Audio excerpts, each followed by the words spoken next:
প্রতিদিন রাতে 8টা 9টা 10টা 12টা বাজেও ওহী নাজিল হয়, বিজ্ঞপ্তি নাজিল হয়। বিজ্ঞপ্তিগুলো কার পক্ষে? সবগুলো একটা দলের পক্ষে, একটা ছাত্র সংগঠনের পক্ষে। তাহলে এরপর যদি বলে ছায়া সংগঠন, ছায়া আমরা নাকি বিশ্ববিদ্যালয়ের প্রশাসনের ছায়া হচ্ছে কি প্রশাসন, আরে ভাই ছায়া প্রশাসন তো আপনারাই, আপনারা যেভাবে চাইতেছেন, আপনারা যাই চান তারা সব দিচ্ছে, এরপরও আর কত ভিকটিম রোল প্লে করবেন? এবং দেখেন আবিদ ভাই 5 আগস্টের পর থেকে এই কবিতাগুলো বারবার আবৃত্তি করে আসতেছে। আমি একটু জানতে চাই আবিদ ভাইয়ের কাছে, এই 5 আগস্টের পরে, 5 আগস্টের পরে আজ পর্যন্ত শিক্ষার্থী বান্ধব, ছাত্র বান্ধব আপনার কি কি কাজ ছিল একটু জানেন? কবিতার বাইরে 5 আগস্টের পরে আজকে 1 বছর হয়ে গেল, এই 1 বছরে আপনার শিক্ষার্থী বান্ধব, ছাত্র বান্ধব কি কাজ ছিল? এই যে ভাই কথা বলতে দেওয়া হচ্ছে ভদ্রতা। আবিদ ভাইয়ের এই মানে এটা আমি ঢাকা বিশ্ববিদ্যালয়ের মেধাবী শিক্ষার্থী আবিদ ভাই থেকে সেটা প্রত্যাশা করি। উনি কথা বলার সময় বারবার এই ধরনের ইন্টারফারেন্স করে, এটা কোন ধরনের ভদ্রতা? এটা তো ভাই একটা বেসিক একটা হচ্ছে বিহেভিয়ার।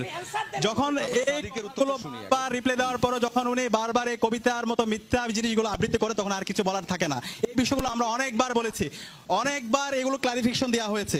এবং উনি যে বিষয়টা বলতেছে, উনি বারবার, যেমন কিছুদিন আগে শিবিরের বিভিন্ন হচ্ছে ওনার সকল অপকর্ম বলে তিনি হচ্ছে পাঠ করেছিল 71.org থেকে। ওই এর অপর পেজে বলা আছে জিয়াউর রহমান হচ্ছে একজন স্বৈর শাসক, সে হচ্ছে খুনি, তারেক জিয়া হচ্ছে একজন খুনি, এবং হচ্ছে ওখানে আমি ওটা কোট আনকোট বলতেছি, এবং ওইখানে বলা আছে হলো খালেদা জিয়া এটিমের টাকা আত্মসাৎকারী। তো ওই ধরনের বয়ান দ্বারা যখন আমাদের আবিদ ভাইরা প্রভাবিত হয়, তখন তো আর কিছু বলার থাকে না। ঢাকা বিশ্ববিদ্যালয়ের মেধাবী শিক্ষার্থীদের এই বিষয় অবশ্যই তারা বোঝার কথা।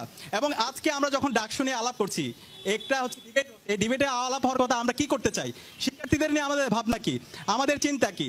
সো এই চিন্তা না গিয়ে ওনাদের যেহেতু আর কিছু নাই, 1 বছর কোনো কাজ করে নাই, এবং মোল্লা ভাই বলছে যখন হচ্ছে শিক্ষার্থীদের একটা গণদাবি ডাকসু নির্বাচন হোক, সেই নির্বাচনটাকে বন্ধ করার জন্য বিভিন্ন ধরনের ষড়যন্ত্র চক্রান্ত করছে, এবং এটাও ঠিক মতো করতে পারে নাই।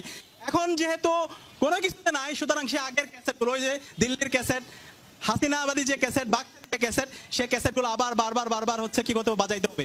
এর বাইরে নতুন কিছু বলার নাই। তো আমি নতুন আমরা কি করতে চাই সেটা শিক্ষার্থীদেরকে নিয়ে আমাদের ভাবনা কি সেটা আমি জানাতে চাই। সাদিক আমরা আবারো ফিরবো। আমি একটু কথা উনি বলছে বিশ্ববিদ্যালয় ছায়া প্রশাসন, এখানে আমার যারা বন্ধুরা আছে, আমার ছোট ভাইরা যারা আছে, আমার যারা বোনরা আছে, আমি তাদের কাছে জিজ্ঞেস করতে চাই, আজকে যারা প্রত্যেকটা হলের প্রভোস্ট তারা কোন দলের? আপনারা একটু বলেন। আজকে যিনি প্রভোস্ট কমিটির চেয়ারম্যান তিনি কোন দলের বলেন? আজকে যে প্রভিসি সে কোন দলের বলেন? সবার কাছে পরিষ্কার সেটা একটা দলের, সেটা হচ্ছে সাদা দল, সেটা হচ্ছে বিএনপি। এবং আজকে যে ডাকসু নির্বাচন হওয়ার পরে প্রতিদিন রাতে 8টা 9টা 10টা 12টা বাজেও ওহী নাজিল হয়, বিজ্ঞপ্তি নাজিল হয়।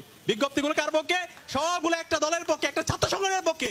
তাহলে এরপর যদি বলে ছায়া সংগঠন, ছায়া আমরা নাকি বিশ্ববিদ্যালয়ের প্রশাসনের ছায়া হচ্ছে কি প্রশাসন, আরে ভাই ছায়া প্রশাসন তো আপনারাই, আপনারা যেভাবে চাইতেছেন, আপনারা যাই চান তারা সব দিচ্ছে, এরপরও আর কত ভিকটিম রোল প্লে করবেন? এবং এর মাধ্যমে আপনাদের মানে হচ্ছে কি বলে কোনো এজেন্ডা নাই, কোনো শিক্ষার্থীদের নিয়ে আপনাদের ভাবনা নাই।